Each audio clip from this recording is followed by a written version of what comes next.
কি খালি কি মুখে পক করতে পারেন নাকি কাজেও আছেন? I love you.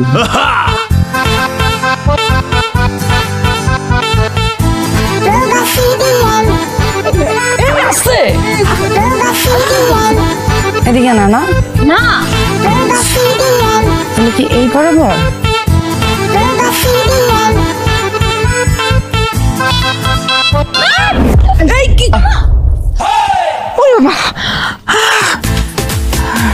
বিয়ান সাহেবা, আপনি যে স্কুলে পড়েন না, সেই স্কুলের হেডমাস্টার আমার বন্ধু।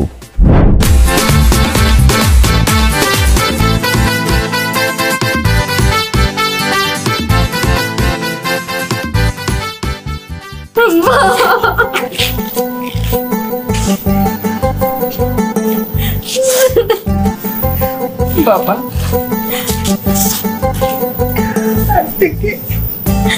ওর ভালো মন্দ দেখার দায়িত্ব সব তোমার। ওকে কষ্ট দিও না বাবা। অনেক অনেক অনেক যত্ন করে আমার মেয়েটাকে মানুষ করেছি, একটু কষ্ট পেতে দেয়নি। ওর বাবা ছোটবেলায় মারা গিয়েছে, বাবা আর মায়ের আদর দুটোই একসাথে দিয়ে ওকে আমি বড় করেছি, আগলে রেখেছি। বাবা তুমি ওকে কষ্ট দিও না বাবা। আম্মা, আপনি আমাদের জন্য দোয়া করবেন।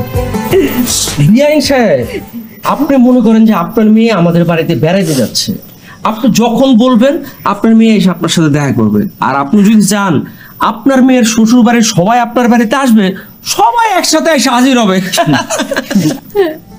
আমি কানাডা থেকে আমার প্রবলেম তোর সাথে ডিসকাস করার জন্য আসছিলাম। অ্যাকচুয়ালি আমি ভাবছি তোর সাথে সব প্রবলেম নিয়ে কথা বলবো, ডিসকাস করবো, তুই আমাকে আইডিয়া দিবি, তোকে নিয়ে ঘুরবো, আমার মন্দির ভালো হয়ে যাবে। আমি বেড়াতে আসি, কিন্তু এখন বিয়ে থেকে যাও, বিয়ের শখ ছিল।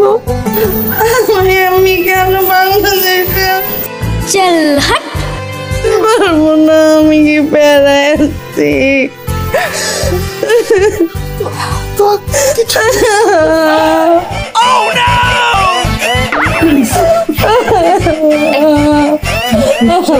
কিচ্ছু হবে না।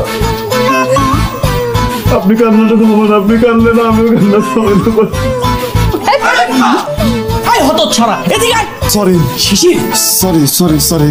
আসলে হয়েছে কি, আমি তো আবেগ প্রবণ মানুষ, আবেগ থেকে কেঁদে ফেলছি, আর বেড়ি মানুষ তো হয়েছে।